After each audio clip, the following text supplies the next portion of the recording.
அதிகாரம் அதில் 31 37 முடிய நம்ம வாசிக்கலாம். 31 37 முடிய வாசிக்கலாம். மார்க் 7ஆம் அதிகாரம் 31 37 முடிய வாசிக்கலாம். மறுபடியும்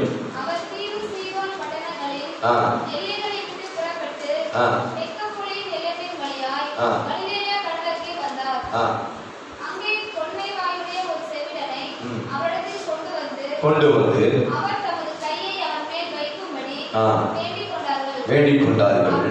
அப்பொழுது அவர் அவனை ஜனக்கூட்டத்தை விட்டு தனியே அழைத்து கொண்டு போய் தம்முடைய விரல்களை அவன் காதுகளில் வைத்து உமிழ்ந்து அவனுடைய நாவை தொட்டு வானத்தை அண்ணாந்து பார்த்து பெருமூச்சு விட்டு எப்பத்தா என்றார். அதற்கு திறக்கப்படுவாயாக என்று அர்த்தமாம். உடனே அவனுடைய செவிகள் திறக்கப்பட்டு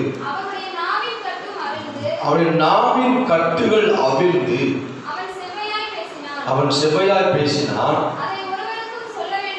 அதை ஒருவருக்கும் சொல்ல வேண்டாம் என்று அவர்களுக்கு கட்டளையிட்டார். ஆகிலும் எவ்வளவு அதிகமாய் அவர்கள் கட்டளையிட்டாரோ அவ்வளவு அதிகமாய் எல்லாவற்றையும் நன்றாய் செய்தார். செவிடர் கேட்கவும்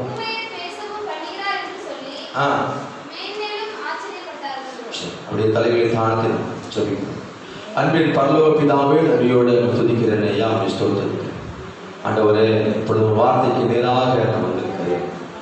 நீ மறைத்து நீங்கள் வெளிப்படும்படியாக சொல்லிக்கிறேன். ஆமென். அப்பா, உங்கள் சோதரம் வந்திருக்கிற பிள்ளைகளுக்கு ஆண்டவரே இந்த வார்த்தை அவங்க உள்ளத்தில் கிரியை செய்ய முடியாத சொல்லிக்கிறேன். ஆமென். நான் மோசையோடு பேசின தேவன் என்னோடு நீங்கள் பேசுங்க, என்னை மறைத்து வெளிப்படுங்க.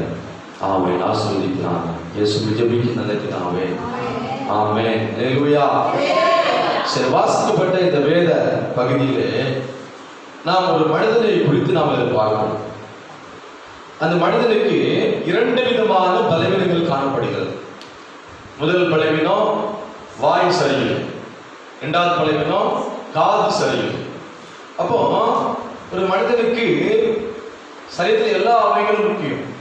கண்ணு முக்கியம், வாய் முக்கியம், அப்புறம் கை முக்கியம், கால் முக்கியம், மூக்கு முக்கியம். எல்லாமே அவருடைய சரீரத்துக்கு ரொம்ப ரொம்ப தேவையான ஒரு காரியமா இருக்குது. ஆனா இங்க பாருங்க, இங்க ஒரு மனிதனுக்கு ரெண்டு விதமான காரியம் செயல்படவில்லை. முதலாவது அவன் வாய் சரியில்லைன்னு சொல்லப்படுது. 2வது செவி கேட்கவில்லை அப்படின்னு சொல்லப்படுது.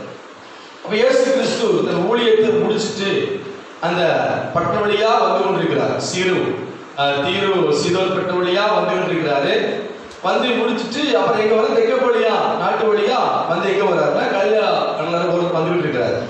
அப்படி வந்து கொண்டிருக்கும் பொழுது அங்க கூடி இருந்தவங்க, இயேசுவை பார்க்க வந்தவங்க என்ன பண்ணாங்கன்னா அந்த மனுஷனை கூட்டு வர்றாங்க.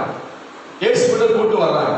கூட்டு வந்து அவனை சொல்றாங்க. என்ன சொல்றாங்கன்னா, அது சொல்லப்படுது, அங்கே பொன்னை வாயுடைய ஒரு செவிடனை அவனிடத்தில் கொண்டு வந்து அவர் தமது கையை அவன் மேல் வைக்கும்படி வேண்டிக் கொண்டார்கள் சொல்லப்படுது. அப்ப இவங்க ஏற்கனவே இயேசு செய்த அற்புதத்தை அவங்க பார்த்துருப்பாங்க. இல்லைன்னா சொல்ல முடியுமா? சொல்ல முடியும். இயேசு செய்த அற்புதத்தை, அதிசயத்தை அந்த ஜனங்கள் பார்த்துருப்பாங்க. அப்போ அந்த பட்டணத்தில் அந்த மனிதன் இருக்கிறான். அவனை பற்றி தெரியும், அவனுடைய சூழ்நிலை தெரியும், அவனுடைய கஷ்டங்கள் தெரியும், அவன் பிரச்சனை தெரியும், அவன் எப்படி பேசுவான், அவனுக்கு காது கேட்காது, எல்லாமே அவனுக்கு தெரியும். அவனுடைய குடும்பத்தாருக்கு தெரியும், அவனுடைய சொந்த பந்தம் எல்லாத்துக்கும் தெரியும்.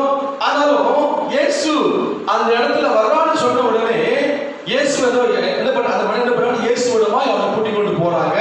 கூட்டிக் கொண்டு போனே சொல்றாங்க, ஆண்டவரே இவனுக்கு வாய் பேச முடியலப்பா, இவனுக்கு காது கேட்கல, நீங்க என்ன செய்யுங்க, அவனுக்காக ஜெபம் பண்ணுங்க அப்படின்னு சொல்றாங்க.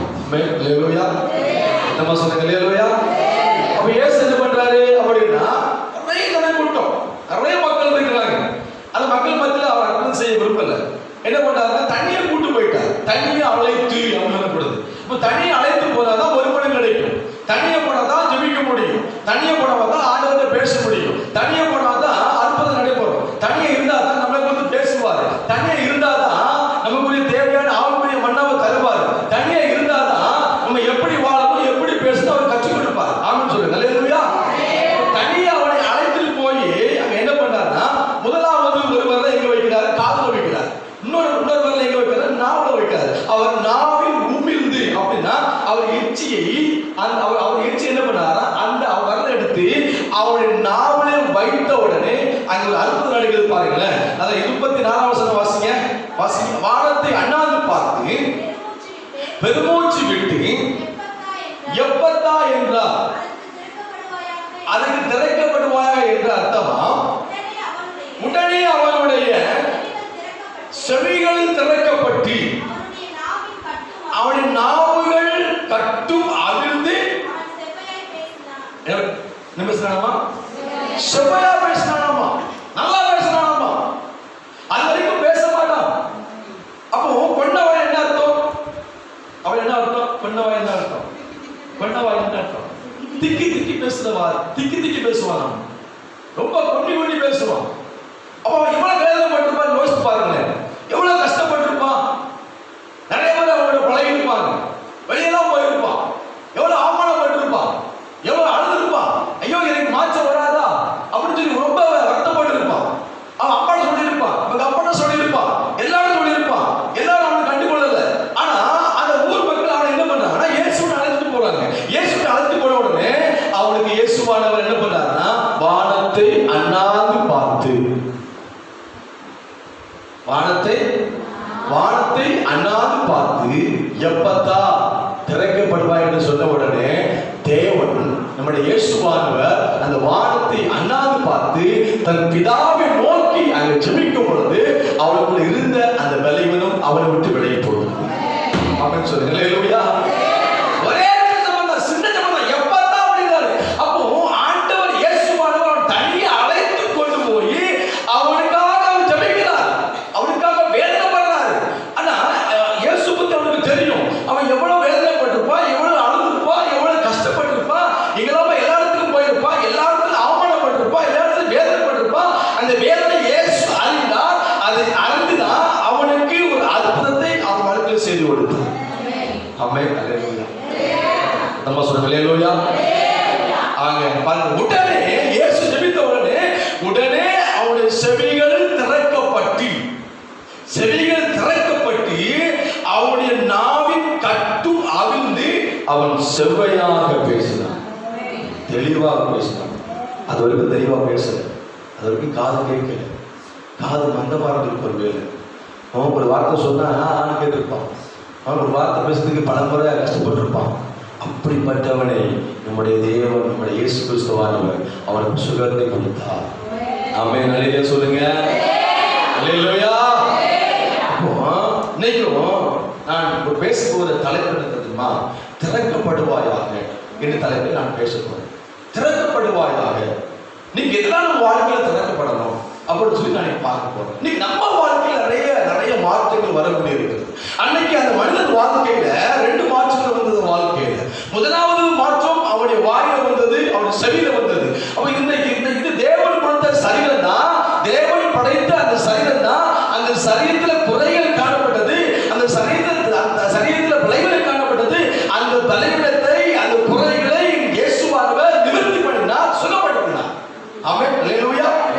என்னமா சொல்லுங்க அல்லேலூயா. நீங்க ஆண்டவர், நீங்க உங்களுக்கு ஒரு சில குறைகள் காணப்படுகிறது. இந்த குறைகள் மாறும் பொழுது உங்க வாழ்க்கை மிகவும் புனிதமா இருக்கும். இந்த குறைகள் மாறும் பொழுது நீங்க தேவனுக்கு உகந்த பாத்திரமாய் மாறிவிடுவீங்க. இந்த குறைகள் மாறும் பொழுது நீங்க தேவனுக்கு ஓட ஆரம்பிச்சிருவீங்க. உங்களுக்கு அந்த குறைகள் இருக்க நீங்க தேவனை ஆராதிக்க முடியாது. அந்த குறைகள் உங்களுக்கு இருக்கும் பொழுது தேவனை முகமுகமாய் பார்க்க முடியாது, அவரை பேச முடியாது, எந்த காரியமும் சாதிக்க முடியாது. ஆமென் அல்லேலூயா. நம்ம சொல்லுங்க அல்லேலூயா. இவன் தனியே வந்தானா, அவனை கூட்டு வந்தாங்க. இவன் தனியே வந்தானா அவனை கூட்டு போட்டாங்களா? வசனம் 32 வாசிங்க.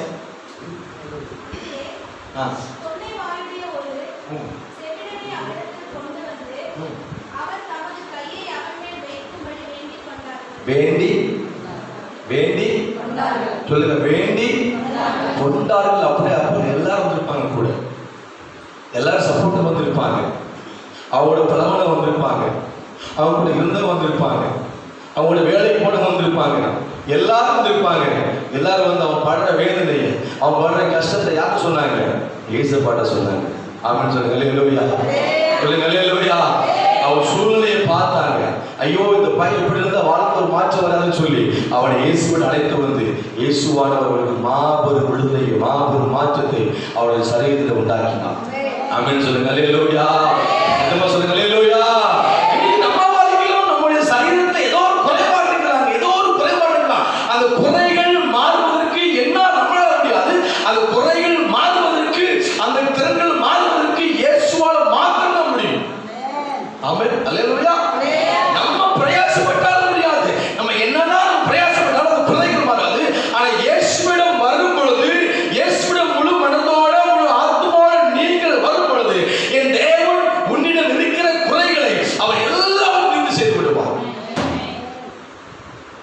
அவர் ஆகாத காரியங்கள் ஒன்றுமே மனிதனால் கூடாத காரியம் யாரால் கூடும்? தேவனாலே கூடும்.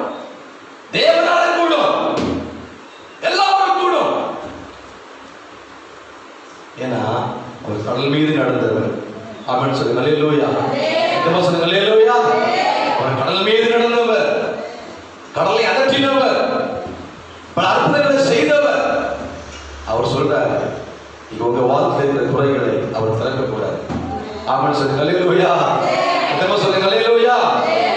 இன்னொரு பைபிள்ல வசனம் இருக்கு, நான் வாசிக்கிறேன். கவனிங்க. பிறகு வானத்தை அண்ணாந்து பார்த்து பெருமூச்சு விட்டார். என்ன விட்டாரமா? பெருமூச்சு எப்படி விடுவோம்? நம்ம பெருமூச்சு எப்படி விடுவோம்? பெருமூச்சு எப்படி விடுவோம் சொல்லிக்காம எனக்கு தெரியல. எனக்கு சொல்லுங்க, பெருமூச்சு எப்படி விடுவீங்க? பெருமூச்சு எப்படி விடுவீங்க? அதாவது முன்னாடி கொண்டு ஒரு 10 கோடி ரூபாய் பணத்தை போட்டாங்க உங்க வீட்டுக்குள்ள கொண்டு, எப்படி விடுவீங்க? சீமனே போயிட்டு அப்படி தானே. அதான் என்னது? அதான் என்னதுங்க? பெருமூச்சு. அப்படிங்கிற அதை பெருமூச்சு விட்டு இயேசு என்ன பண்ணாரா சொல்லுது, அவர் பெருமூச்சு விட்டு பிதாவை நோக்கி எப்பத்தா, அதாவது திறக்கப்படு என்றார். ஆமென் சொல்லுங்க. அல்லேலூயா. உடனே அவருடைய காதுகள் திறக்கப்பட்டன, நாவு கட்டவிழ்ந்து அவர் தெளிவாக பேசினார். தெளிவாக பேசினார் சொல்லுங்க. ஆமென் சொல்லுங்க. அல்லேலூயா. சரி, நீங்க 3 காரியம் பார்க்கணும். 3 காரியம் நமக்கு தேவை. 3 காரியம் நீங்க திறக்கப்படணும் உங்க வாழ்க்கையில. இந்த 3 காரியம் திறக்கப்பட்டா நீங்க தேவனுக்கு உகந்த பாத்திரமா மாறிடுவீங்க. அவருக்காக வாழ ஆரம்பிச்சிருவீங்க, அவருக்காக ஓட ஆரம்பிச்சிருவீங்க. ஆமென் சொல்லுங்க. அல்லேலூயா. எதமா சொல்லுங்க. அல்லேலூயா. எவையெல்லாம் நீங்க திறக்கப்பட வேண்டும்? எதெல்லாம் நீங்க திறக்கப்படணும் அப்படின்னா, முதலாவது உங்களுடைய நாவுகள் திறக்கப்பட வேண்டும், உங்க வாய்கள் திறக்கப்பட வேண்டும். சங்கீதம் 34:1 சொல்லுது, கர்த்தரை எக்காலத்திலும் ஸ்தோத்திரிப்பேன், அவர் துதி எப்போதும் யார் வாயில இருக்கும்? என் வாயில இருக்கும். யார் வாயில? கர்த்தரை எப்பொழுதும் நான் ஸ்தோத்திரிக்கணும். அப்ப அவர் துதி என்ன இருக்கணும்? என் வாயில இருக்கணும். ஆமென். அல்லேலூயா. அப்போ உன் வாய்கள் திறக்கப்பட வேண்டும், உன் நாவுகள் திறக்கப்பட வேண்டும். நீ நம்ம நிறைய நேரம் நம்ம நாவுகள் ஆண்டவரை துதிக்கிறதுக்கு பதிலாக, ஆண்டவரை ஆராதிக்க பதிலாக மற்ற கருத்துக்கு நாவை பயன்படுத்துறோம், மற்ற கருத்துக்கு நம்ம பயன்படுத்துறோம். ஆண்டவரை துதிப்பதற்கு, ஆண்டவரை ஆராதிப்பதற்கு இந்த நாவை யாரையும் செய்ய முழுமையாக பயன்படுத்தவில்லை. ஆமென் சொல்லுங்க. அல்லேலூயா. எதமா சொல்லுங்க. அல்லேலூயா.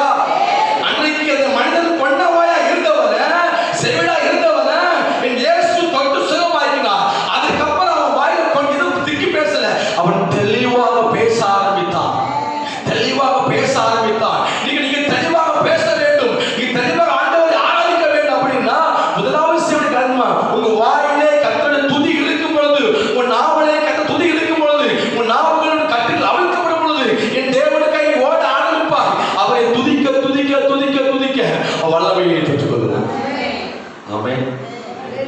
அல்லேலூயா சொல்லுங்க. ஏசாயா புத்தகத்தை எடுத்து கொள்ளுங்களேன். சொல்லுது ஏசாயா புஸ்தகம் 6ஆம் அதிகாரத்துக்கு வாங்க. அங்கே ஏசாயா சொல்றான். ஏசாயா 6ஆம் அதிகாரம் 5ஆம் வசனம் 6ஆம் வசனம் 7ஆம் வசனம் வாசிங்க சீக்கிரமா. அப்பொழுது நான் ஐயோ அதமானே, நான் அசுத்த உதடுள்ள மனுஷன், அசுத்த உதடுள்ள ஜனங்களின் நடுவில் வாசமா இருக்கிறவன், சேனைகளின் கர்த்தராகிய ராஜாவை என் கண்கள் கண்டதே என்றேன். அப்பொழுது சேராபீன்கள் ஒருவன் பலிபீடத்திலிருந்து தன் கையிலே பிடித்த குறட்டால் ஒரு நெருப்பு தழலை எடுத்து என்னிடத்தில் பறந்து வந்து அதனால் என் வாயை தொட்டு, இதோ இது என் உதடுகளை தொட்டதினால் உன் அக்கிரமம் நீங்கி உன் பாவம் சொல்லுங்க, உன் பாவம் நிவர்த்தியானது. ஆமென் சொல்லுங்க. அல்லேலூயா. ஏசாயா தீர்க்கதரிசி அங்க ஆலயத்துல வந்து நிக்கிறான். ஆலயத்துல வந்து நிற்கும் பொழுது அந்த கண்ணுலா காட்சி பார்க்கிறான். தேவனுக்கு நம்ம ஜெபித்துக் கொண்டு இருக்கிறான். அவன் சொல்றான், ஐயோ ஆண்டவரே, நான் அசுத்தமுள்ள மனுஷன், நான் பாவியான மனுஷன், நான் உம்மை ஆராதிக்க முடியாது, நான் உம்மை துதிக்க முடியாது, நான் ஊழியத்துக்கு வர முடியாது. அவன் பல காரியம் சொல்லிட்டே இருக்கிறான். அப்படி சொல்லும் பொழுது தூதன் இறங்கி வரான். இறங்கி வந்து ஒரு நெருப்பு தலை கொண்டு வரான். கொண்டு வந்து அவன் நாவலை வைக்கிறான். அவன் நாவல் திறக்கப்படுகிறது. நாவு கட்டி அவிக்கப்படுது. அவன் அக்கிரமம் நீக்கிறது. அவன் பாவம் விலகுது. அவன் தேவனுக்கு ஓட ஆரம்பிக்கிறான்.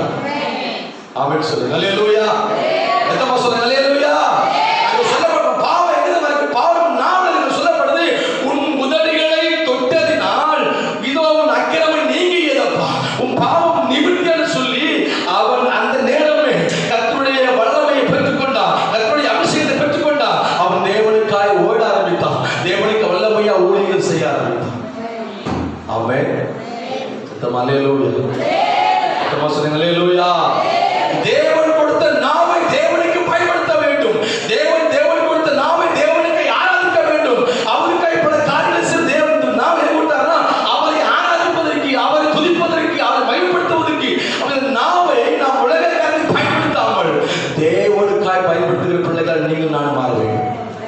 அல்லேலூயா. சொல்லப்படுது நாவுக்கு எவை திறக்கப்பட வேண்டும்? நாவு திறக்கப்பட வேண்டும். நாவு திறக்கப்படணும். இந்த நாவு சின்ன நாவு தாங்க, சிறிய நாவு தான். பல சேட்டைகள் பண்ணும், பல சேட்டைகள் பண்ணும், பல விதமான காரியங்கள் செய்யும். நாவு வந்து நாவுனால ருசி பார்க்கலாம், கசப்பு தெரியும், எல்லாமே தெரியும், கசப்பு துவர்ப்பு எல்லாமே தெரியும். அந்த நாவு கட்டிகள் என்னைக்கு அவிழ்க்கப்படுகிறதோ அன்றைக்கு நீங்க தேவனுக்காக ஓட ஆரம்பிப்பீங்க. அன்னைக்கு அவருக்காக சாட்சியை வாழ ஆரம்பித்து விடுவீங்க. ஆமென். அல்லேலூயா. எத்தனை சொல்லுங்க. அல்லேலூயா. அன்றைக்கு ஏசாயா சொல்ற, அவன் சொல்ற, ஆண்டவரே நான் பாவி, ஆண்டவரே நான் அசுத்த மனுஷன் உள்ள ஆண்டவரே, தகுதிதான் சொல்லி அவன் சொன்ன மனிதனை ஆண்டு சொல்ல. அதனால் அங்க பாருங்க தூதன் இறங்கி வர்றான். இறங்கி வந்து அவன் உதவி மேல அவன் கையை வைக்கிறான், அக்னியை வைக்கிறான். அக்னி போது தேவனுடைய வல்லமை. ஆமென் சொல்லுங்க. அல்லேலூயா. உன் நாவின் மேல தேவ வல்லம் இறங்கும் பொழுது உன் வாழ்க்கை பரிசுத்தமாகும், உன் வாழ்க்கை மாறும். நீ தேவனுக்காய் ஓட ஆரம்பிப்பாய். அவன் பரிசுத்தமான வாழ்க்கை வாழ ஆரம்பித்து விடுவான். ஆமென். அல்லேலூயா. உன் நாவின் குறைபாடு முதலாவது நீங்கணும். உன் நாவுல குறைபாடு நீங்கும் பொழுது நீ அவருக்காக பல காரியங்கள் செய்ய ஆரம்பித்து விடுவான். இங்க நம்ம மார்க்ல வாசித்தோம். மார்க்ல என்ன வாசித்தோம்? அந்த வசனத்தை வாசிங்க. மார்க் புஸ்தகத்துல அந்த 8ஆம் அதிகாரத்துக்கு வாங்க. அங்க என்ன சொல்றாங்கன்னா, ஆண்டவர் சொன்னாரு, நீ வந்து யாருக்கும் சொல்லாத அப்படின்னாரு. அவன் என்ன பண்ணா? வாசிங்க 36 வாசிங்க. அதை ஒருவருக்கும் சொல்ல வேண்டாம் என்று கட்டளையிட்டார். ஆகிலும் எவ்வளவு அதிகமாய் அவர்களுக்கு கட்டளையிட்டாரோ அவ்வளவு அதிகமாய் என்ன பண்ணாங்களாமா? பிரசித்தம் பண்ணி சொல்லிட்டாங்க. சொல்லிட்டாங்க போய் எல்லாம் அந்த நாடு ஃபுல்லாவே இயேசு அற்புதங்கள் பறந்துச்சு. அப்புறம் 37 வருஷம் எல்லாவற்றையும் நன்றாய் செய்தார். செவிடர் கேட்கும்,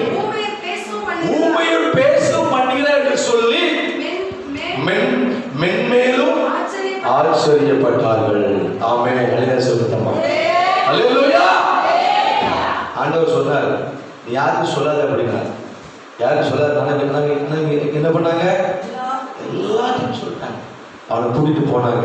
இவனை பார்த்தியா, உன் மேல காதிக்காதவனுக்கு வாய் திக்கும் பாரு, நல்லா பேசுறான் பாரு, காது கேட்குது பாரு அப்படின்னு யாரெல்லாம் அவன் வெட்கப்படுத்தினாங்களோ, இங்கெல்லாம் வெட்கப்பட்டானோ, இங்கெல்லாம் அவமானப்பட்டானோ, அங்கெல்லாம் கூட்டு போய் இது காரணம் யாரு? இயேசு தொட்டா சுகமடைஞ்சான், இயேசு தொட்டா பேசுறான், இயேசு தொட்டா உண்மையை பேசுறாங்க, இயேசு தொட்டா சிவனை கேட்கிறாங்க, இயேசு தொட்டா மக்கள் அப்படி எல்லாம் இயேசு குறித்து என்ன பண்ணாங்களாமா? போய் பிரசங்கம் பண்ணினார்கள். ஆமென். அல்லேலூயா. அல்லேலூயா. அவர் சொன்ன கட்டளையை கவனிக்கல. எப்படியாவது இயேசு பத்தி சொல்லிட்டு அவங்க தாகம் வந்தது, ஒரு ஏக்கம் வந்தது. ஒரு நாவு கட்டுகள் அவிழ்த்த உடனே அவன் சும்மா இருக்கல, ஒரு இயேசுக்காய் ஓட ஆரம்பித்தான். ஆமென் சொல்லுங்க. அல்லேலூயா. எத்தனை சொல்லுங்க. அல்லேலூயா. தேவனுடைய பிள்ளைகளே, முதலாவது நீங்க உங்களுக்கு என்ன தெரியுமான்னு சொல்றாரு? உன் நாவுகள் திறக்கப்பட வேண்டும், உன் வாய்கள் திறக்கப்பட வேண்டும். உன் நாவல் இன்னைக்கு உலகத்துக்காக நீங்க பயன்படுத்துறீங்க, மற்ற காலத்துக்காக நீங்க பயன்படுத்துறீங்க, தேவராத காலத்துக்கெல்லாம் பயன்படுத்துறீங்க. தேவன் கொடுத்த நாவு நீங்க தேவனுக்கு தான் பயன்படுத்தணும், மற்ற மனுஷனுக்காக அல்ல, உங்களுக்காக அல்ல. ஆண்டவருக்காய் பயன்படுத்துகிற ஒரு நாவாய் நீங்களும் நான் காணப்பட வேண்டும். ஆமென். அல்லேலூயா. எத்தனை சொல்லுங்க. அல்லேலூயா. சரி, அப்ப நாவல என்னங்க இருக்கு? நாவ் எப்படிப்பட்டதுங்க? நாவ் என்னெல்லாம் பேசும்? நாவ் என்னெல்லாம் பேசும்? நாவ் என்ன செய்யுமா? பெருமையா பேசுமா? நாவ் என்ன செய்யுமா? பெருமையா பேசுமா? யாக்கோபு 3 சொல்லுது, நாவ் பெருமையா பேசும், அகந்தையா பேசும், வீம்பா பேசும், மற்றவர்கள் மனதை புண்படுத்தி பேசும், அப்புறம் மற்றவர்களை குற்றப்படுத்தி பேசும், விஷமான வார்த்தைகளை பேசுமா? நிறைய சொல்லப்படுது நாவ் இருக்கு. வாசிக்கலாமா? முதலாவது வாசி, யாக்கோபு 3:5 வாசிங்க. யாக்கோபு 3:5 வாசிங்க. அப்படியே நாவானதும் சிறிய அவமையா இருந்தும் பெருமையானவர்களை பேசும். பாருங்கள், சிறிய நெருப்பு எவ்வளவு பெரிய காட்டை கொளுத்தி விடுது. ஆமென். அல்லேலூயா. நாக்கு நீட்டிங்க, உன் நாக்கு நீட்டிங்க, பெருசா நீட்டிங்க. நாக்கு நீட்டி பார்ப்போம், நாக்கு பெருசு பார்ப்போம். நான் மாத்திரம் நாக்கு நீட்டிங்க, எல்லாம் நீட்டுங்கப்பா. நாக்கு இல்லையா? நாக்கு இருக்கா இல்லையா? இப்ப நீட்டுங்க, நீட்டுக்கு பார்ப்போம். நாக்கு நான் பார்க்கணும். அல்லேலூயா. எத்தனை சொல்லுங்க. அல்லேலூயா. நாக்கு இருக்குல்ல, நாவு இருக்குல்ல, ஃபர்ஸ்ட் என்ன பேசுதாமா? ஃபர்ஸ்ட் என்ன பேசுதா? என்ன பேசுதாமா? பெருமையா பேசுதா. என்ன பெருமையா பேசுது? என்ன பெருமையா பேசுது? நாவு நீ பெருமையா ஆண்டவர் பேசணும், நீ பெருமையா அவரை துதிக்கணும், அவரை கட்டப்படுத்தணும். ஆனா இன்னைக்கு மனுஷன் பண்றாங்களா? கட்டப்பட பண்றாங்களா? இல்லவே இல்லை. ஆண்டவரை பேசுவதை விட்டுவிட்டு, அவரை உயர்த்துவதை விட்டுவிட்டு, இன்னைக்கு நான் பெரியவன், என் வீடு பெரியது, என் சம்பாத்தியம் பெரியது, அப்படி தன்னைத்தானே உயர்த்து பேசுறது நாவு. ஆமென். அல்லேலூயா. அன்னைக்கு அவன் அந்த கொன்னைவாள் அவன் பேசல, அவன் ஆண்டவரை அவன் பேசின உடனே அவன் தன்னை குறித்து பேசல, தன்னை பெருமை குறித்து பேசல, ஆண்டவரை குறித்து பேசினாங்க. அப்படின்னு சொல்லுங்க. அல்லேலூயா. அந்த ஊரெல்லாம் வந்து பேசலாம். ஐயா ஆண்டவர் வந்தாரியா, இயேசு வந்தாரியா, என்னை தொட்டாரியா, காது கேட்குதியா, வாய் சபையா பேசுறது, இயேசு குறித்து எல்லாம் பக்கம் பிரசங்கம் பண்ணிடலாம். அப்படின்னு சொல்லுங்க. அல்லேலூயா. ஆனா இன்னைக்கு நம்முடைய ஊர்ல அப்படி இருக்குதா? நீங்க அப்படி பேசுங்க எனக்கு தெரியல. ஆனா நீங்க என்ன செய்யணும்? என் நாவுல, உங்க நாவுலையும் என் நாவுலையும் எப்படிப்பட்ட வார்த்தை வரக்கூடாதுன்னா, பெருமையான வார்த்தையை நீங்கள் நான் பேசக்கூடாது. அல்லேலூயா. நான் என்னை பத்தி ரொம்ப பேசுறேன். இன்னைக்கு நான் தெளிவா பேசுறேன்னா முக்கிய காரணம் நான் இயேசுப்பாரு. அல்லேலூயா சொல்லுங்க. இன்னைக்கு நான் தெளிவா பேசுறேன்னா, இன்னைக்கு நான் திக்கி பேசாம இருக்கிறேன்னா அது காரணம் என்னமா? கர்த்தர் இயேசுவாங்க. அல்லேலூயா. சொல்லுங்க. அல்லேலூயா. நான் ஒரு கடைக்கு போனா கூட யாராவது கூப்பிட்டு போவேன். உண்மை சொல்றேன். கடைக்கு போனா யாராவது கூப்பிட்டு போவேன். எங்கேயும் தனிமையா போக மாட்டேன். எங்க போனாலும் என் கூட என் தம்பி வந்துகிட்டே இருப்பான். என் தம்பி சின்ன கூட வந்துட்டே இருப்பான். அவனை கூட்டு போய் தான் இந்த பொருளை வாங்குவேன். எங்கே போனாலும், எந்த இடத்துக்கு போனாலும், வேலைக்கே போனாலும், எங்கே போனாலும் கூடயே வருவான். கூடயே வந்து அவனை நீங்கள் எல்லாம் பண்ணுவான். அதை பாருங்க, நான் ஆண்டவரை என்னைக்கு நான் முழுமையாக அவரை ஏற்றுக்கொண்டேனோ, என்னைக்கு நான் அவருடைய பிள்ளையாக மாறினேனோ, என்னைக்கு அவருடைய வேதத்தை கையில் தூக்குனேனோ, அன்றைக்கு நாவும் கட்டுகள் அழிக்கப்பட்டது. ஆமென் சொல்லுங்க. அல்லேலூயா. சொல்லுங்க. அல்லேலூயா. சாட்சி நானே இருக்கிறேன். நான் இன்னைக்கு தெளிவா பேசுறேன்னா அது காரணம் என்ன தெரியுமா? இந்த வேதத்தை நான் தெளிவாக வாசிக்க ஆரம்பித்தேன், சத்தமாக வாசிக்க ஆரம்பித்தேன். அப்ப சத்தமாக நான் அந்த வார்த்தையை வாசிக்க வாசிக்க வாசிக்க என் நாவுகள் திறக்கப்பட்டது. இன்னைக்கு நான் அந்த தெளிவாக கர்த்தருடைய வார்த்தை கொடுக்கிறேன்னா அது என் பலன் அல்ல, தேவனுடைய பலன். ஆமென். அல்லேலூயா. சொல்லுங்க. அல்லேலூயா. எல்லாரும் கிண்டல் அடிச்சாங்க ஸ்கூல்ல. எனக்கு கிண்டல் அடிப்பாங்க, வராம பாரு, திக்குவாய் வராம பாரு, திக்குவாய் வராம பாரு, திக்குவாய் வராமன்னு சொல்லி என்னை கேவலப்படுத்தினாங்க ஸ்கூல்ல. வீட்டில் வந்து மண் வந்து அழுவேன், எங்கள் அம்மா பட சொல்லுவேன் ஜோப். அப்புறம் அம்மா அவங்க ரசிக்கப்படலை, ஏசு ஏற்றுக்கொள்ளலை. அப்புறம் என்ன பண்ண தெரியுமா? அப்பந்தான் நான் உணர்ந்தேன். அப்போ ஒரு உண்மையான தேவை யாரும் இருக்குன்னு சொல்லி பக்கத்துல சர்ச்சைக்கு போவேன். ஆண்டவரை ஏற்றுக்கொண்டேன். அப்போ அவரை ஏற்றுக்கொள்ள, அவரை ஆராதிக்க ஆராதிக்க, அவரை துதிக்க துதிக்க, அப்போ அவருடைய அபிஷேகத்தை நான் பெற்றுக்கொண்ட பொழுது, அவருடைய அபிஷேகம் நாவல் வந்த பொழுது என் நாவு திறக்கப்பட்டது. நான் தெளிவாக பேச ஆரம்பித்தேன். ஆமென். அல்லேலூயா. ஏசாயின் நாவை தேவன் தொட்டார். அவன் நாவுகள் திறக்கப்பட்டது. அவன் அந்நிய பாஷைகளை பேசினான், தேவனுக்கு பிரியமான வார்த்தைகளை பேசினான், ஆண்டவரை பற்றி அறிவித்தான். இன்றைக்கும் அந்த ஏசாயின் நாவை தொட்ட தேவன் உங்க நாவை அவர் தொடுவாராக. ஆமென். அல்லேலூயா. உங்க நாவை அவர் தொட்டாருன்னா நான் பெருமையா பேச மாட்டேன், என்னை குறித்து பெருமையா பேச மாட்டேன், ஆண்டவரை குறித்து பெருமையா பேசிக்கொண்டே அவரை உயர்த்தி கொண்டே இருப்பேன். அல்லேலூயா. அடுத்தது நாவை என்ன பேசுமா? அகந்தையா பேசுவோம். 1 சாமுவேல் 2ஆம் அதிகாரம் 3ஆம் வசனம் வாசிங்க சீக்கிரம். 1 சாமுவேல் 2ஆம் அதிகாரம் 3ஆம் வசனம் வாசிங்க. இனி மேட்டிமையான பேச்சை பேசாதிருங்கள். அகந்தையான பேச்சு உங்கள் வாயிலிருந்து புறப்பட வேண்டாம். கர்த்தர் ஞானமுள்ள தேவன், அவர் செய்கள் யதார்த்தமானவள் அல்லவோ. அப்படின்னு சொல்லுங்க. அல்லேலூயா. இது 2 விதமான வார்த்தை சொல்லுது. என்னன்னா, முதலாவது மேட்டுமையான பேச்சை பேசாத, அகந்தையான பேச்சு உன் வாயிலிருந்து புறப்பட வேண்டும். தேவன் தங்குகிற ஆலயம், தேவன் உலாவுகிற ஆலயம். அவர் உலாவுகிற ஆலயத்தில் நான் பெருமையானது பேசக்கூடாது, பெருமையானது பேசக்கூடாது, என்னை குறித்தே நான் பேசக்கூடாது, என்னை குறித்தே உயர்வாக பேசக்கூடாது, மற்ற மனுஷங்களை பேசக்கூடாது, என் வீட்டில் பேசக்கூடாது, என் கணவர்கிட்ட பேசக்கூடாது, என் பிள்ளைகள்கிட்ட பேசக்கூடாது, என் கிராமத்தில் பேசக்கூடாது, அகந்தையான பேச்சு பேசக்கூடாது, மேட்டுமையான பேச்சு பேசக்கூடாது. இதெல்லாம் தேவன் அருவருக்கிறார். அப்படின்னு சொல்லுங்க. அல்லேலூயா. தேவன் அருவருக்கிறவர் பாவங்கள் சொல்லப்படுகிறது. தேவன் அருவருக்கு பாவம் தெரியுமா? வாசிங்க. நீதிமொழிகள் 6ஆம் அதிகாரத்துக்கு வாங்க சொல்லப்படுது. நீதிமொழிகள் 6ஆம் அதிகாரம் 10ஆம் வசனம் வாசிங்க. சொல்லப்படுது. நீதிமொழிகள் 6ஆம் அதிகாரம் 10ஆம் வசனம் வாசிங்க. நீதிமொழிகள் 6 காரியங்களை கர்த்தர் வருகிறார், 7 அவருக்கு அருவருப்பானது. அவையாவன மேட்டிமையான கண், பொய் நாவு, குற்றம் மற்றவருடைய ரத்தம் சிந்தும் கை, துர்வாசனை, தீங்கு செய்து பிறந்தோடும் கால், அபத்தம் பேசும் பொய் சாட்சி, சகோதரத்தை விரோதத்தை உண்டு பண்ண ஆகிய இவைகளே, இதெல்லாம் தேவன் வெறுக்கிற அருவருக்கிற பாவம். ஆமென். அல்லேலூயா. அன்பான தேவனுடைய பிள்ளைகளே, இன்னைக்கு நாவு ஏன் எனக்காக, இந்த நாவு ஏன் தேவன் எனக்கு கொடுத்தாருன்னா, இந்த நாவு தேவைதான். இந்த நாவு சாப்பிட தேவை, ருசி பார்க்க தேவை, கசப்பியது தோற்பது பார்க்க தேவை, எல்லாத்துக்கும் தேவை. ஆனா அதை காட்டிலும் நான் உலகத்துக்காக நாவை பயன்படுத்தாதபடிக்கு என் தேவனுக்காக நான் பயன்படுத்துகிற நாவாய் மாறவிட்டு வாயாய் மாற. ஆமென். அல்லேலூயா. அடுத்தது வீம்பு வார்த்தை பேசினா என்னவா? என்னவா? வீம்பு வார்த்தை பேசுவோம். வாசிங்க. சங்கீதம் 74 வாசிங்க. சீக்கிரமா வாசிங்க. சங்கீதம் 74 வாசிங்க. 70.4.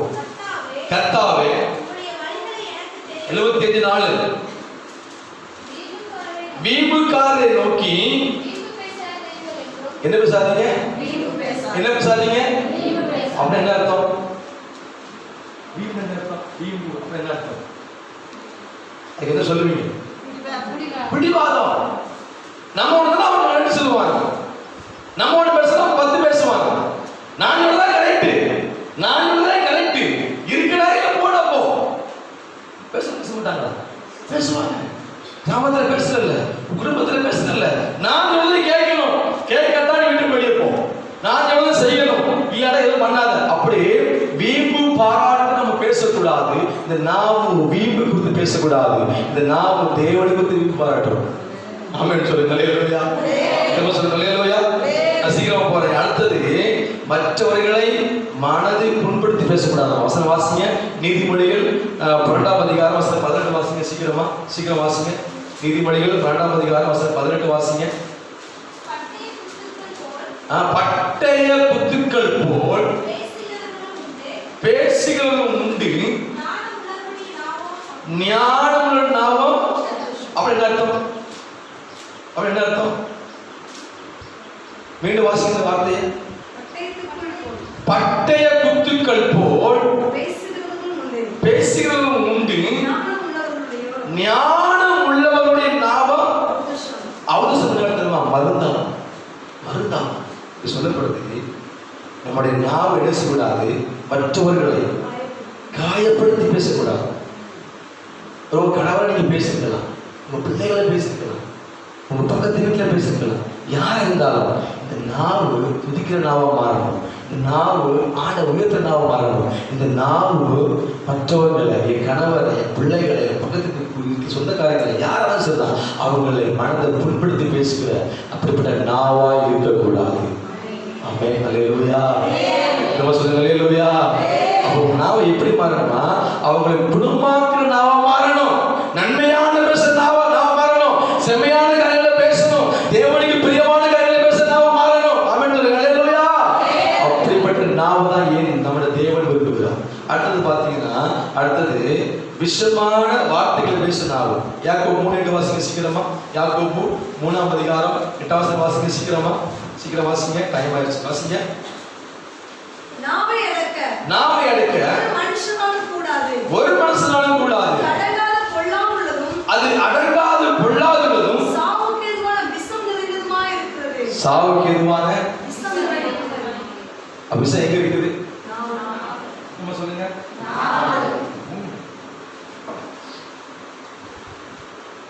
ஒரு குடும்பத்தை வாழ வைக்கவும், ஒரு குடும்பத்தை அழிக்கவும் எது பயன்படுத்துறாங்க இன்னைக்கு? கவனமா இருக்கணும் நம்ம. அல்லேலூயா. நம்ம சொல்லுங்க. அல்லேலூயா. எல்லாரும் கவனமா இருக்கணும். நானும் நீங்களும் கவனமா இருக்கணும். நாம என் தேவன் கொடுத்தார் அப்படின்னா ஆண்டவரை ஆராதிக்கும். ஏன்னா அவர் துதிகள் மத்தியில் வாசம் பண்ணி கொண்டிருக்கிறார். ஆமென். அல்லேலூயா. சங்கீதத்தில் வாசத்தை போல என்ன வசனம்? கர்த்தரை காலத்திலும் ஸ்தோத்தரிப்பேன். அவர் துதி, அவர் துதி, அவர் துதி. சொல்லுங்க. அவர் துதி எப்போது எங்க இருக்கணும்? இங்க வாங்க. எது இருக்கு கூட வேலைக்கு போறீங்களா? துதிங்க. வேலைக்கு 10 பேர் வேலைக்கு போறீங்களா? துதிங்க. அங்க போய் மற்றவங்களை கூட சொல்லி பேசாதீங்க. தேவன் பார்த்து கொண்டு இருக்கார். அங்க எந்த வேலை செஞ்சாலும் சரி, குடும்பத்தில் வேலை செஞ்சாலும் சரி, கணவன் வேலை செய்றீங்களா, உங்க ஆண்டவன் தூசிடுங்க வேலை செய். அப்போ நீங்க மற்றவங்களுக்கு கொடுத்து புற பேச பேச உங்களுக்கு பலவீனம் வரும், வியாதி வரும், பிரச்சனை வரும், கஷ்டங்கள் வரும். ஆமென் சொல்லுங்க. அல்லேலூயா. அந்த இடத்துல ஆண்டவர் உயர்ந்து பேசுவான். ஆண்டவர், நீ நல்லவர் அப்பா, நீ வல்லவர் அப்பா, நீ ஆராதனைக்குரியவர், நீ பெரியவர், நீ உன்னதமானவர், நீ அதிசயமானவர், ஆலோசனை கேட்டார் அப்படின்னு சொல்லி சொல்லி சொல்லி அவர் உயர்த்துங்களேன். அவர் கர்த்தர் உங்களை உயர்த்துவார். அல்லேலூயா.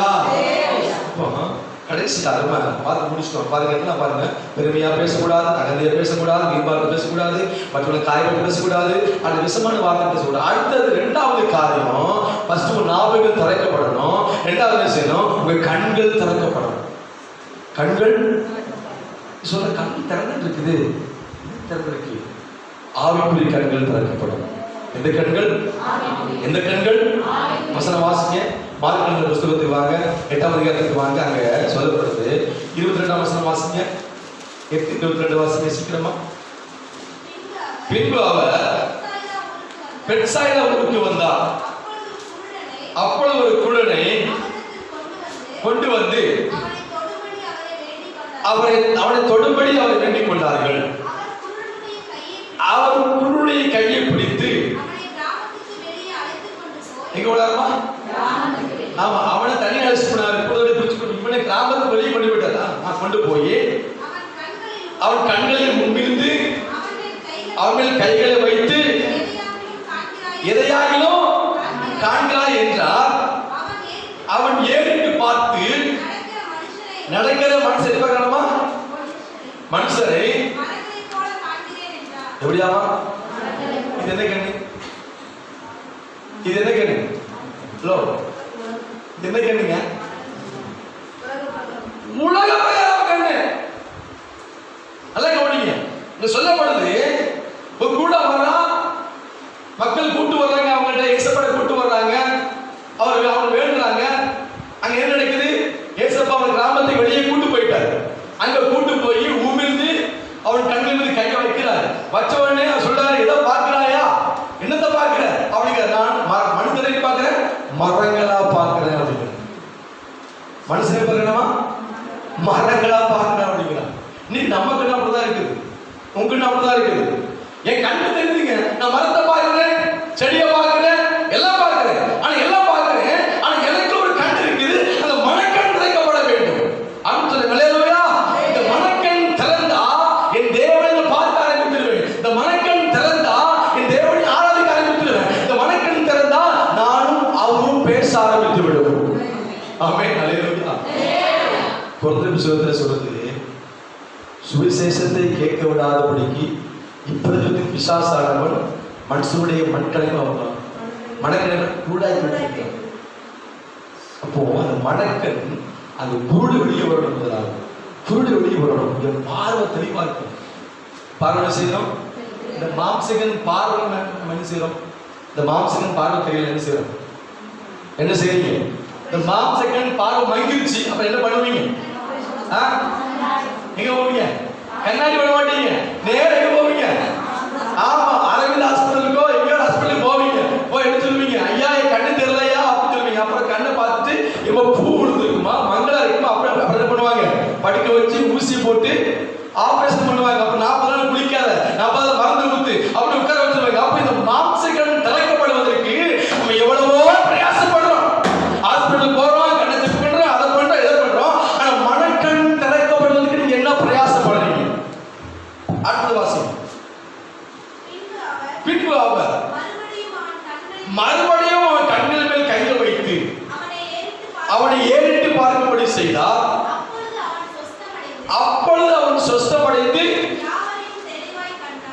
யாவரையும் ஃபர்ஸ்ட் தெளிவா பார்க்கல. ஃபர்ஸ்ட் பார்வை இருந்தது உலக பார்வை, மனுஷ பார்வை. நான் இது எப்படி சொல்ல வரேன்னா, அதாவது குற்றம் கண்டுபிடிக்கிற கண்ணா நம்ம கண்டுபிடிக்க கூடாது. அப்படின்னு சொல்லுங்க. ஹல்லேலூயா. எந்த கண்ண கூடாது? எந்த கண்ணு? குற்றம் கண்டுபிடிக்கிற கண்ணா இருக்கக்கூடாது. நம்மளாம் தேவனுடைய பிள்ளைகளா, கர்த்தரை ஆராதிக்க வந்திருக்கிறோம். இங்க தேவனாக கொண்டிருக்கிறார். நானும் நீங்களும், நானா இருக்கட்டும் நீங்களா இருக்கட்டும், மற்றவங்களை நான் நீதிமான் அல்ல. சொல்லுங்க, நான் நீதிமான் அல்ல. நம்ம நீதிமான மாதிரி மனுஷன் மற்றவங்களை செஞ்சிருவோம். பாவி துரோகி எல்லாம் பாரு. ஊருக்குள்ள வந்து சொன்னாங்க, பாஸ்டுக்கு மண்டகணம் சொன்னாங்க. என்ன கணமா? என்ன கணமா? என்ன கணம்? பார்த்து பார்க்க டாக் பண்ணிருக்க. எனக்கு மண்டகணம் பிடிக்கல, அவங்களுக்கு மண்டகணம் பிடிச்சிருக்கு அப்படின்னு சொல்லுங்க. இல்லையா? அவங்க பார்வை எப்படி இருக்கு பாருங்களேன். அவங்க பார்வை எப்படி இருக்கு பாருங்க. பாஸ்டுக்கு மண்டகணம் பிடிச்சிருக்கு, அவங்க சுமரு பிடிச்சிருக்கு, அவங்க கொழுப்பு இருக்கு. என்ன கொழுப்பு இருக்குன்னு பார்த்தாங்களா? அவங்க டாக்டரா செக் பண்ணி பார்த்தாங்களா? நான் என்னைக்கு அவங்க போய் நான் கையேந்துனா கேட்டேன்னா அவங்க சொல்றாங்க, இல்லையா மண்டகணம் முடிச்ச அதுல ஆண்டவருக்கு பிடிக்காத வார்த்தைகள். என்ன பேசுனா இயேசு பேசுறாரு. என்ன பேசுனா யாரும் பேசுற மாதிரி. ஆமா, என்ன தூசிட்டு அவர் தூசித்த மாதிரி, என்ன கெட்ட வார்த்தை போட்டு பேசணும் அவரை பேசுற மாதிரி, என்ன அவர் வேலைக்காரன் ஊழியர் வந்திருக்கிறான். ஹல்லேலூயா. என்ன குற்றச்சாட்டி என்ன குறைஞ்சி பேசுனா கர்த்தர் உங்களை பேசுவார். நம்மளுடைய வார்த்தைகள் இல்லத்தை இருக்கணும். ஆமா, கவனமா இருக்கணும். அதான் சொன்னாங்க மண்டை கடன் முடிச்சிருக்கு. நல்லது, என் மண்டை கடன் முடிச்சிருக்கு. வார்த்தை சரியா. ஆமே, நல்ல சொல்லுங்களேன். ஹல்லேலூயா. நம்ம கிராமத்துல அப்படிதான் இருக்கிறோம். ஆண்டவரை அறிந்த பிறகும் ஆண்டவரே அங்க வந்து ஆண்டவரை ஆராதிக்கிறோம். வீட்டுக்கு போனா வேற மனம், இங்க வந்தா ஒரு மனம், அங்க போனா அவிசுவாசம், இங்க வந்தா விசுவாசம், அங்க போனா அவிசுவாசம், இங்க வந்தா நல்ல கேடு, அங்க போனா கூட்டுக்கள். என்ன கேடு? இங்க வந்தா தெளிவான கேடு, அங்க போனா மங்கி போன கேடு. கற்பனை தேவனுடைய பிள்ளைகளை ஊரே கட்டாக இருக்கு. நம்ம தேவன் புரியவர். ஆமென் சொல்லுங்க. ஹல்லேலூயா. நம்ம யாரையும் குற்றச்சாட்டப்படி அழைக்கப்படவில்லை, குற்றம் சாட்சி அழைக்கப்படவில்லை, குற்றம் மற்றவர்களாய் வாழும்படி அழைக்கப்படும். ஆமென் சொல்லுங்க. ஹல்லேலூயா. இங்க அதே வேத புத்தகத்துல குற்றம் கண்டுபிடிக்கிறாங்க. இயேசு கிட்ட வாசிங்க. மார்க் 7ஆம் அதிகாரத்துக்கு வாங்க. அந்த குற்றம் கண்டுபிடிக்கிறாங்க. மார்க் 7ஆம் அதிகாரம் 1ஆம் வசனத்தை வாசிங்க சீக்கிரம். எருசலேமிலிருந்து வந்த பரிசேயரும்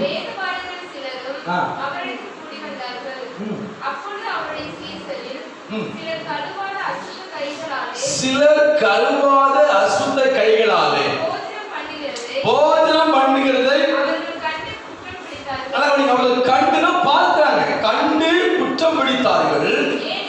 ஏனெனில் பரிசேயர் முதலில் யூதர் அனைவரும் முன்னோர்களின் பாரம்பரியத்தை கை கொண்டு அடிக்கடி கை கழுவினால் ஒழிய சாப்பிட மாட்டார்கள். கடையிலிருந்து வரும்போதும் ஸ்நானம் பண்ணாமல் சாப்பிட மாட்டாங்க.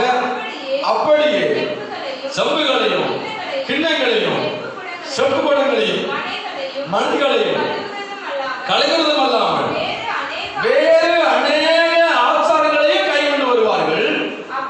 அப்பொழுது அந்த பரிசேயரும் வேதபாரகரும் அவரை நோக்கி, உம்முடைய சீசர்கள் முன்னோர்களின் பாரம்பரியத்தை மீறி ஏன் கை கழுவாமல் என்று கேட்டார். அவர்களுக்கு அவர் பதிலுத்தரமாக, இந்த ஜனங்கள் தங்கள் உதடுகளினால் என்னை கனம் பண்றாங்க, அவள் இருதயமோ தூரமாக இருக்கிறது வெளியிருக்கிறது என்றும் மனுஷனுடைய கற்பனைகளை உபதேசங்களாய் போதித்து வீணா எனக்கு ஆராதனை செய்கிறார்கள் என்றும் எழுதிய பிரகாரம் மாயக்காரரை உங்களை இருந்து ஏசாயா நன்றாய் தீர்க்கதரிசனம் சொல்லியிருக்கிறார். ஹல்லேலூயா. கையில வந்து அழுக்கு இருக்கா இல்லை நமக்கு தெரியுமா? வேலை பார்த்தா அழுக்கு இருக்கும், வேலை பார்த்தா அழுக்கு இருக்கும். இயேசுவும் சீசனும் ஊழியத்துக்கு போயிட்டு வர்றாங்க. ஊழியத்துக்கு போயிட்டு வரும் பொழுது அங்கே யார் இருக்கிறா? பரிசேயரும் வேதபாரகரும் யாருன்னா வேதத்தை நன்றாக அறிந்தவர்கள் அங்கே கூட வர்றாங்க. அப்போ இவங்க சாப்பிட்றதுக்கு உட்கார்ந்துட்டாங்க. ஒரு சில கை கழுவிட்டா ஒரு சில கை கழுவாம சாப்பிட்றாங்க. அதுல என்ன பார்க்குறாங்க? கை கழுவாத குற்றம் கண்டுபிடிக்கிறாங்க. இதெல்லாம் என்ன சொல்ல வர்றாங்கன்னா, இங்க ஒரு சில காரியம் சொல்லப்படுது. பாரம்பரியத்தை கடைபிடிக்கிறாங்க, பாரம்பரியத்தை கடைபிடிக்கிறாங்க. இன்னைக்கு நீங்க எப்படின்னு தெரியல. இன்னைக்கு நிறைய பேர் என்ன பண்றாங்கன்னா, நம்ம ஆண்டவரை அறிந்த பிள்ளைகள், உண்மை சொல்றேன், ஆண்டவரை அறிந்த பிள்ளைகள் இன்றைக்கும் பாரம்பரியத்தை பின்பற்றுறாங்க. கல்யாணம் முடிக்கணுமா? சோசியத்தை பார்த்துட்டு ஜாதகத்தை பார்த்துட்டு இருக்குது. நம்ம கிராமத்தில் இருக்கிறாங்க, இங்க இருக்கிறாங்க. அப்புறம் ஏன் கல்யாணம் தள்ளி போகுது? போய் எங்கேயோ போய் கைரேகை பார்த்துட்டு வா, மந்திரிச்சுட்டு வா, அதை செஞ்சுட்டு வா, இது செஞ்சுட்டு வா. இதுல என்ன தெரியுமா? இது பாரம்பரியம். ஹலோ கவனி, இதுல என்னதுங்க? பாரம்பரியம். வீடு கட்டலையா? வீடு நிக்குதா? ஏன் நிக்குது? தடையா நிக்குதே? அப்புறம் என்ன செய்யணும்? போய் ஜோசியம் பார்த்துட்டு வா. அவன் சொல்லுவான், நீ அந்த அதை பண்ணு இதை பண்ணு அப்படிமா. இது பாரம்பரியம். நீ கண்பான தேவனுடைய பிள்ளைகளே, ஆண்டவரை அறிந்த பிள்ளைகள் பாரம்பரியத்தை பின்பற்றக்கூடாது, இயேசு பின்பற்ற வேண்டும். ஆமென் சொல்லுங்க. ஹல்லேலூயா. பாரம்பரியம் யாரை பின்பற்றுவாங்க? வேதபாரகர்கள் பரிசேயரை பின்பற்றுனாங்க. அவங்க யூதர்கள். அவங்க என்ன பண்ணாங்க? அவங்க கை கழுவாம சாப்பிட மாட்டாங்க, குளிக்காம சாப்பிட மாட்டாங்க. எங்க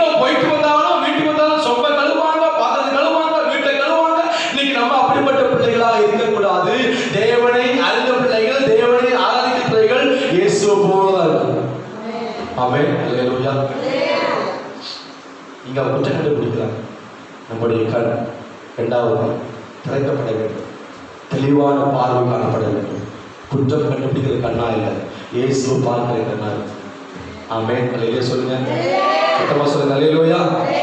கடைசியா ஒரு மட்டும் வாசிக்கிறது. கடைசியாக உங்களுடைய இருதயம் திறக்கப்பட வேண்டும். உங்களுடைய இருதயம் திறக்கப்பட வேண்டும்.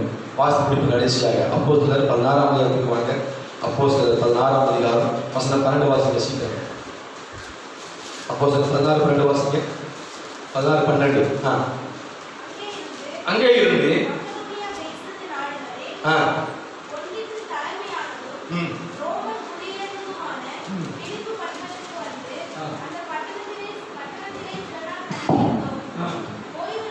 ஓய்வு நாளில்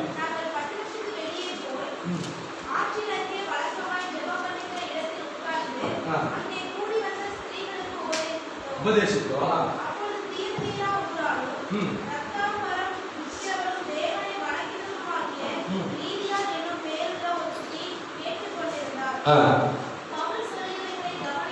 பவுல் சொல்லியவைகளை கவனிக்கும்படி கர்த்தர் அவள் இருதயத்தை என்ன பண்ணாருமா?